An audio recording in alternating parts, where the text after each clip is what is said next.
Do you also feel tired और exhausted all day long, या फिर काफी लंबे वक्त तक तुम्हें कुछ करने की इच्छा नहीं होती? यू फील एज इफ तुम में एनर्जी नहीं है। आई हैव 5 रीजंस क्यों तुम ऐसा फील कर रहे हो। Stay tuned to know them.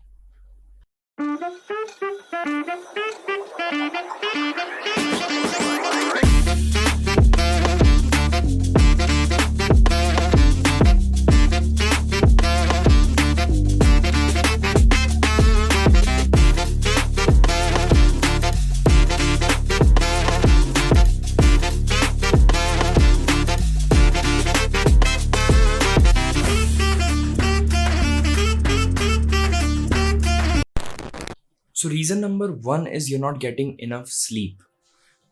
Sleep के जब तुम सोते हो, जब हम सोते हैं तो उसके अंदर 2 हार्मोन्स रिलीज होते हैं जो कि बहुत इंपॉर्टेंट हार्मोन्स होते हैं। One is the HGH and the other one is the कॉर्टिसोल्स। अब इनका यूज क्या है? HGH is the human growth hormone, जो कि हमारी ग्रोथ के लिए एज एन इंडिविजुअल बहुत इंपॉर्टेंट होता है। हमारी मसल्स की ग्रोथ के लिए, हमारे ब्रेन के डेवलपमेंट के लिए HGH is very important. Next comes कॉर्टिसोल्स। कॉर्टिसोल्स का काम क्या एग्जैक्टली? ये बॉडी के स्ट्रेस लेवल्स को, ये बॉडी की इम्यूनिटी को, ये ग्लूकोज के रेगुलेशन को और ये हमारे गोनोड्स की हेल्थ को मेंटेन करने के लिए बहुत इंपॉर्टेंट है। ये बेसिकली आपके इन सारी चीज़ों को इस तरह से बैलेंस करेगा कि you will be a better person the next day if you sleep well. So there can be a reason कि तुम अच्छे से नींद नहीं ले रहे हो। सो ध्यान दो एक बार अपने स्लीप साइकिल के ऊपर एंड देन मेक श्योर कि you are taking enough sleep. Brings me to my second point, which is nutrition or nutrients deficiency. ये बहुत अच्छा खासा डिस्कस्ड टॉपिक है, nutrient deficiency. Nutrient deficiency basically इसके अंदर 3 टाइप के न्यूट्रिएंट्स में स्पेसिफिकली टारगेट करूंगा जिनकी डेफिशिएंसी से आपको लो फील होगा, आपको आउट ऑफ एनर्जी, आपको एग्जॉस्टेड फील होगा। विटामिन डी की कमी आपको डिप्रेशन फील कराएगी। सो विटामिन डी आपको पूरा लेना है सूरज से, don't forget. Vitamin B complex की कमी से आपको एंजाइटी ट्रिगर हो सकती है। So if you are anxious person like the 90% out there, vitamin B complex might be solution for you, might be. Then comes iron. Iron बहुत important होता है आपकी बॉडी को बॉडी के फटीग को क्योर करने के लिए। आपकी बॉडी को वो इस तरह से ट्रीट करता है। आपकी बॉडी के अंदर बेसिकली आयरन जब इंड्यूस होता है तो आपकी बॉडी धीरे धीरे रिकवरी के अंदर एंटर करती है and once your body starts to recover you feel better.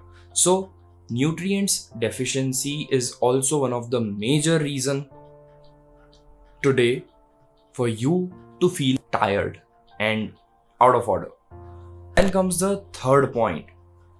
अब यहां से बहुत इंटरेस्टिंग पॉइंट से स्टार्ट हो रहा है, तो ये तो थोड़ा ज्ञान भरी बातें होगी। The third point is caffeine. जब तुम ओवर इनटेक करते हो कफीन का तो बेसिकली होता क्या है? सो हम जब सोते हैं so there is this hormone जो हमारी बॉडी रिलीज करती है, जिस मेलेटोनिन। तो अब जब हम सो रहे हैं एंड हमने पहले से कफीन ले रखा है तो कफीन बेसिकली क्या करता है, तो वो रिसेप्टर्स पे जाके उनको ब्लॉक कर देता है। अब रिसेप्टर्स क्या होते हैं? So it's a lock and की सिस्टम, यूँ समझो। तो जैसे मान लो ये मेरा है मेलेटोनिन और ये मेरा है रिसेप्टर, तो मेलेटोनिन मेरा रिसेप्टर पे जाके लगेगा and then I feel sleepy. पर अब क्या हो गया, यहाँ पे ये हो गया है ब्लॉक, किससे? कफीन से। सो अब मेरा मेलेटोनिन उस पर जाके लग ही नहीं सकता, जिसकी वजह से मेरे को नींद आएगी ही नहीं। इसीलिए तुमको कफीन के बाद एकदम चार्ज्ड अप फील होता है, दैट्स द रीजन। अब इसका डीमेरिट ये है कि जब तुम ज़्यादा कफीन इनटेक करते हो तो यूजुअली इट इज़ रिसर्च कि तुम वो 6 घंटे तक नींद नहीं आएगी। बट जब तुम हद से ज़्यादा कफीन इनटेक कर लेते हो तो तुम्हारे मेलेटोनिन्स उन रिसेप्टर्स तक पहुंच ही नहीं पाते, जिसकी वजह से तुम्हारा स्लीप साइकिल पूरी तरह से ख़राब हो जाता है and at the end you and up being tired, क्योंकि तुम्हारी बॉडी ने HGH प्रोड्यूस करा पर वो उसका कुछ यूज़ ही नहीं हुआ, या फिर करा तो बहुत कम किया क्योंकि तुम सोए ही नहीं।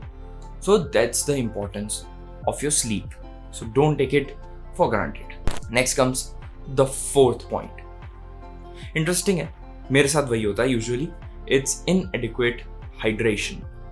यार पानी की कीमत बहुत जल्दी हमें समझनी पड़ेगी, क्योंकि वाटर अगर दुनिया के लिए इंपॉर्टेंट है तो हमारी बॉडी के लिए, हमारी बॉडी के अटमोस्ट पोटेंशियल के लिए भी बहुत इंपॉर्टेंट है। वाटर जब तक तुम अपनी बॉडी में पर्याप्त नहीं रखोगे तब तक तुम्हारी बॉडी एकदम अच्छे से फंक्शन नहीं करेगी। दिस इज थिंग कि तुमको धीरे धीरे ड्राई स्किन होने लगेगी, तुम्हारा जो स्कैल्प है वो स्क्रैची होने लगेगा, तुमको इचिंग होने लगेगी स्कैल्प तक में, in fact in beards as well for main.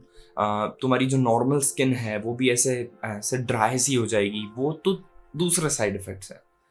Major side effect, तुम सो ही नहीं पाओगे, सो नहीं पाओगे यार। एट दी एंड पता है हर चीज कहीं ना कहीं नींद से कनेक्ट हो रही है, बट उसका मेजर साइड इफेक्ट इसका of inadequate hydration is your body will not get enough nutrients या फिर enough blood supply to those muscle groups जो कि टायर्ड है, जो कि फटीग्ड है, जिनको एक्चुअली एनर्जी की जरूरत है।